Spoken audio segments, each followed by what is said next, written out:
Hello guys, good evening. Time check 11:25 p.m. Today is February 8, 2026 at malapit na nga lumabas yung visa bulletin ng March 2026. Bali, 1 month advance yan guys. And I hope hoping na big jump. Sabi kasi sa yung sa ChatGPT, 40 days plus and meron namang mga nagpipredict sa YouTube at sa ibang social media na na ano daw parang big jump dahil nga need nila ng nurses dun sa US. So sa mga mag-exam ng NCLEX, sa may balak exam na kayo kahit hindi matalino, mag-exam na kayo. Like me guys, hindi ako matalino pero pumasa ako guys nung 2024 May.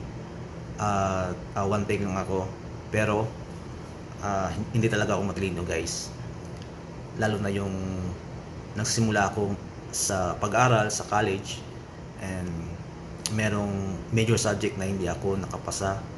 Tapos pag-graduate ko doon naman sa NLE, 7 times ako guys bago pumasa sa NLE. So grabe yung struggle ko noon. Parang mawala na ako ng pag-asa Ang sabi ko, wala na akong sa nursing. Wala na akong career. Iiwanan ko na yung nursing. Parang i-give up ko na yung nursing. Pero sabi ko sa sarili ko, parang hindi kumpleto yung natapos ko. Dahil nga sa nursing kasi kapag hindi mo naipasa yung board exam, wala talagang wala. So, ang ginawa ko, nung last na nag-take ako, 7 times, nag-pray ako kay God. And then, hiningi ko kay God na, thank you Lord, na pinasa mo na ako. Basta yung sikreto guys, pray ka kay God. Merong memory verse na talagang totoo talaga na ibibigay ni Lord sa iyo yan. And then, nung na guys, kasi pumasa ko guys 2015 and then 2015 din nag-factory work ako sa Korea dahil alam mo naman yung sahod dito medyo mababa. And then i-grab ko yung opportunity na makapunta ng Korea and then maka-experience as an OFW and maka-experience din ng snow. And May 2020 bumalik ako, January 2020 bumalik ako dito sa Pinas. Umuwi ako dahil nga finish contract. And then 2021 nag-work ako sa hospital. Tapos 2024 nag-take ako ng NCLEX. That time hindi ko pa feel na mag-take ng NCLEX dahil alam ko naman na hindi ako matalino and then matagal na ako yung basic ko sa nursing na wala na Pero yung ginawa ko, nag-pray pa rin ako kay God na sana ibigay niya yung aking hinihiling. And then ang bait talaga ni Lord, binigay niya sa akin. Grabe that time guys, hindi ako makapaniwala na binigyan niya ako ng energy. Dahil nga minsan yung tulog ko 5 minutes, 10 minutes, 15 minutes. Tapos meron kasi sa akin bumubulong na hindi ka matalino, mag-study ka. Yun, nag-study ako. Ang question ko lang, saan ko kinuha yung energy ko? Kaya si God yung talaga pinaka-powerful. Kaya one take lang ako nang dahil sa kanya guys, kaya ako pumasa.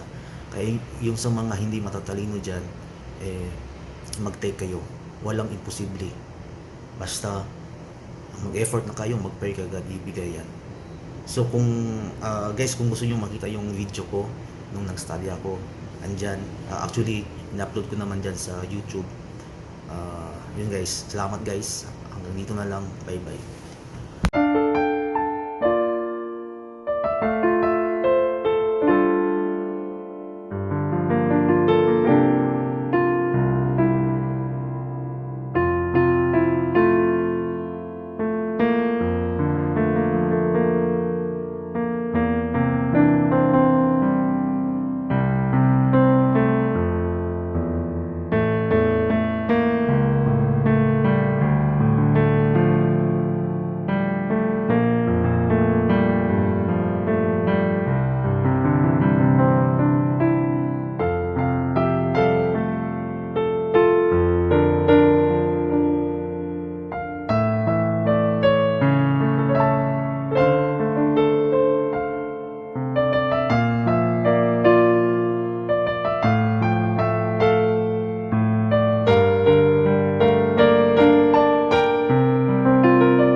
most common cause is what? Pre-eclampsia. Okay? Okay? Next, multiple gestation. Ang ibig sabihin Gamay itong score. Gamay itong score, guys. Close, 3 months open, 6 months Palmer grafts, 3 months city cup, 9 months Spitzer grafts, 12 months Materiosos, materiosos, paten, lactos, materiosos, paten, lactos, materiosos, paten, lactos, materiosos. Generate ang baba ng mga scores ko. So, laban lang.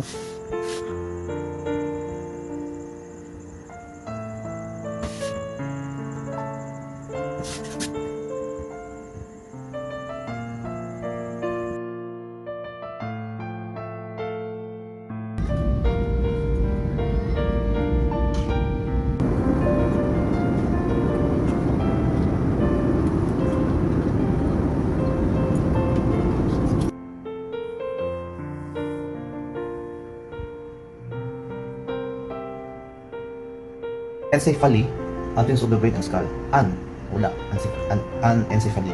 Ang encephaly, encephalocele, protrusion of the head and brain. Biologic, tungkol sa hereditary, ang genes niya. And type moron, 10 to 12 years old, 10 to 12 years old, 50 to 70, grade 6, educable, no supervision. Ang moderate o imbecile, 6 years old, 30 to 49. Tapos iron, multivitamins, antacid, to decrease absorption. Hello guys, good morning. Wala ko katulog balik, bagay tayo na tulog hindi hapon. Dagat ko pa muna. This is doing hapit ng exam. So, 8 minutes para mag 5 a.m. Kung nag-study na lang ko. Time check na to. Mga time check. May 9, 4:52. So, almost 5 a.m. na. So, mga na nisod lagi. Grabe. Taas na to ang level of anxiety. Hindi makatulog. Tagal pa. So, tumawa ng ko, Andre. Excited na kabado ba?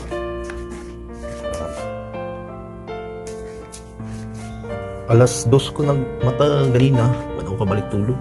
Almost 12 ko na 12 midnight ko natulog eh. Kapit ng sigang adlaw. Ang akong nag exam 12 noon. Pilit yun ako na siya o kuan. Udto or hapon kung napagani hapon ako eh. Kay dili mo guting matawag sa'yo. Hindi, para makatulog ko makarelax. Ang problema di ay pag naana sa during the day nga mag-exam na ka, daga na kami isip, hindi nakatulog noon. So sayang po akong sige na ko gigda. Study na tani. Study na lang ta. Ngayon ito study, akong bata ni kasi makatulog ko ba? Kasi makafeel ko katulgon, so tulog ko taot-taot, ambot lang kay bahala na. So guys, nawa kong ako. So mahala na. Basta ang pulta sa Ginoo na atong yang nga ang atong ipang tunan, dili na itong malimtan, nagahanda o i-relax. Dita taas ato ang level of anxiety dyan kay mawala ato ang ipang studihan, dapat kalma lang ta. Dapat knowledge of wisdom o mauna na to ang sabta na to ang question pati ang searches para makapilit og tamang sagot. Guys, bahawa na ako sa akong tulugan. Kaya ato na sa Titan Tower dito ito mag-exam get guys. So tara, dito na tulog. Mo na tulugan ako. So guys, sabi kita guys, 27th floor. Sundalan ako na ang tubig. Sundagayan ta. Para pro resolution akong exam. Bye.